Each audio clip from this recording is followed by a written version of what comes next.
नमस्ते विद्यार्थी मित्रांनो, direct second इयरची कॅपराउंड 2ची अलॉटमेंट डिस्प्ले झालेली आहे. अलॉटमेंट डिस्प्ले झालं त्यासाठी तुम्हाला लॉग इन करायचं आहे. लॉग इन केल्यानंतर तुम्हाला बघा इथे कॅप टू अलॉटमेंटवरती क्लिक करायचं. इथे गेल्यानंतर तुम्हाला समजेल की किती नंबरचं कॉलेज लागलेलं आहे, तुम्हाला कोणता प्रिफरन्स लागलेला आहे. या ठिकाणी या स्टुडंटला 32 नंबरचं कॉलेज लागलेलं आहे. कॉलेजचं नाव पण इथे मेन्शन आहे. ओके, आणि हे कॉलेज लागलेलं आहे. तर आता पुढे नेमकं करायचं काय, तर बेटरमेंट करायचं की फ्रीज करायचं हे स्टुडंटवरती डिपेंड आहे. पण पहिले 3 ऑप्शन जर तुमचे लागले असतील 3 पैकी, तर तुम्हाला पुढचा राऊंड करता येणार नाही. तुम्हाला त्याच कॉलेजला ॲडमिशन घ्यावं लागेल, कारण तो आउट ऑफ फ्रीज झालेला असेल आहे ना. आणि 3 नंबरच्या पुढचा जर प्रिफरन्स लागलेला असेल, जसं 4 पासून ते पुढे, त्या ठिकाणी स्टुडंटचा 32 नंबरचा लागला आहे, तर तो स्टुडंट बेटरमेंट करू शकतो. त्याचं ऑप्शन जे आहे ते ऑप्शन कुठे अवेलेबल आहे, तर या ठिकाणी बघा, update seat acceptance status for CAP round 2 याच्यावरती क्लिक करायचं. या ठिकाणी ही जी प्रोसेस आहे, जशी कॅपराउंड 1मध्ये आपण केली होती तशीच प्रोसेस या ठिकाणी करायची आहे. ओके, हा तर या ठिकाणी सेल्फ ERC करायचे आहे.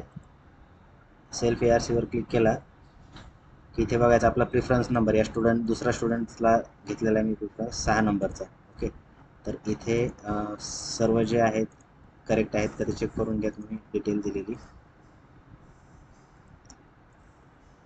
हे सर्व चेक करून घ्यायचे. सेल्फ ERC ज्यांचा पहिल्या राऊंडमध्ये नंबर लागला होता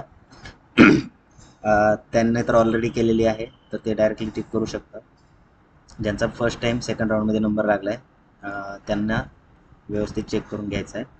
या ठिकाणी आता डॉक्युमेंट वगैरे जे आहेत हे व्ह्यू करून घ्यायचे आहेत अगोदर, आणि व्ह्यू करूनच तुम्हाला चेक करायचे आहेत. ओके, आता 6 नंबरचा प्रिफरन्स असल्यामुळे याला फ्रीज किंवा बेटरमेंट असे 2 ऑप्शन आलेले आहेत. ज्या स्टुडंटला पहिल्या 3 ऑप्शनपैकी लागला असेल त्यांना एकच ऑप्शन येईल ऑटो फ्रीजचं. या स्टुडंटला बेटरमेंट करायचे आहे. आता हे व्ह्यू कसं करायचं, तर इथे बघा, व्ह्यू डॉक्युमेंटमध्ये याच्यावरती क्लिक केल्यानंतर डॉक्युमेंट ओपन होतात आणि ते व्ह्यू करून नंतर प्रोसीड टू नेक्स्ट करायचं आहे. हां, या ठिकाणी बेटरमेंट जर करायचं असेल पुढच्या राऊंडमध्ये, तर तुम्ही बेटरमेंटवरती क्लिक करू शकता. जे कॉलेज लागले तिथंच जर घ्यायचं असेल ॲडमिशन, तर तुम्ही फ्रीजवरती क्लिक करू शकता. या स्टुडंटला बेटरमेंट करायचं आहे, त्याच्यामुळं गेट OTP वरती तो क्लिक करेल. गेट OTP वरती क्लिक केल्यानंतर त्याच्या रजिस्टर्ड मोबाईलवरती OTP जाईल. OTP गेल्यानंतर तो या ठिकाणी अपडेट करायचा आहे. आता बघा, बरेच विद्यार्थी म्हणत आहे की सर आम्ही कॅपराउंड 1मध्ये नंबर लागला होता तेव्हा 1000 रुपये भरले, आता परत आम्हाला 1000 रुपये भरावे लागतील ना. त्याच्या OTP टाकल्यानंतर अपडेट सीट एक्सेप्टन्स याच्यावरती क्लिक करायचं. केल्यानंतर डायरेक्टली तुम्हाला पेमेंटचा ऑप्शन येणार नाही. ज्या विद्यार्थ्यांनी पहिल्या राऊंडमध्ये 1000 रुपये भरलेले आहेत त्यांना. ज्या विद्यार्थ्यांना 1000 रुपये भरलेले नाही त्यांना पेमेंटचा ऑप्शन येईल. त्या ठिकाणी 1000 रुपये तुम्हाला भरायचे आहेत.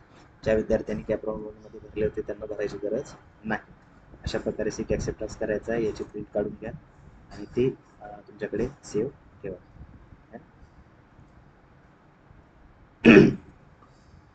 तर अशा पद्धतीने तुम्हाला सीट एक्सेप्टन्स करायचं आहे.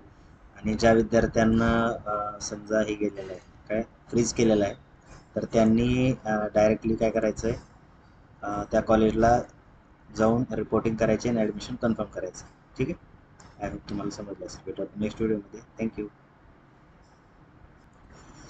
हे बघा, आणखी एक गोष्ट की बरेच विद्यार्थी असे आहेत की त्यांना कॅपराउंड 1मध्ये बघा कॉलेज लागलं होतं, बट दुसऱ्या राऊंडमध्ये दुसरं कॉलेज लागलं आहे, तर त्यांना पहिल्या राऊंडमध्ये लागलेलं कॉलेज आता कॅन्सल झालेलं आहे. जे दुसऱ्या राऊंडमध्ये लागलं आहे तेच कॉलेज त्यांना रिझर्व राहील. आणि अशा विद्यार्थ्याला जर तिसरा राऊंड करायचा असेल तर ते विद्यार्थी करू शकतात. फक्त 3 नंबरच्या पुढचं कॉलेज लागलेलं असावं, एकच कंडिशन आहे. ओके, पहिल्या 3 ऑप्शनपैकी जर कॉलेज लागलं नाही, पुढचं लागलेलं आहे, तर असे विद्यार्थी बेटरमेंट करून तिसऱ्या राऊंडसाठी जाऊ शकतात. पण पहिल्या राऊंडचं जे कॉलेज लागलं होतं तुमचं ते कॅन्सल झालेलं आहे ना. ज्यांचं दुसऱ्या राऊंडमध्ये लागलेलं आहे त्यांची गोष्ट. आता असे काही विद्यार्थी त्यांना पहिल्या राऊंडमध्ये लागलं होतं आणि दुसऱ्या राऊंडमध्ये पण तेच दाखवत आहे. ओके, असे विद्यार्थी पण परत एकदा बेटरमेंट करू शकतात. बट त्याची कंडिशन अशी आहे की 3 नंबरच्या पुढचा ऑप्शन लागलेला असेल तर ते जाऊ शकतात. है ना? आणि ज्या विद्यार्थ्याला कॅप राऊंड 1 आणि 2 मध्ये कॉलेज लागलेलं नाही, तर त्यांनी तिसऱ्या राऊंडमध्ये खूप केअरफुली फॉर्म भरायचा आहे. अशा विद्यार्थ्यांना प्रत्येक इन्स्टिट्यूटची allotment, institute wise allotment check करायची आहे.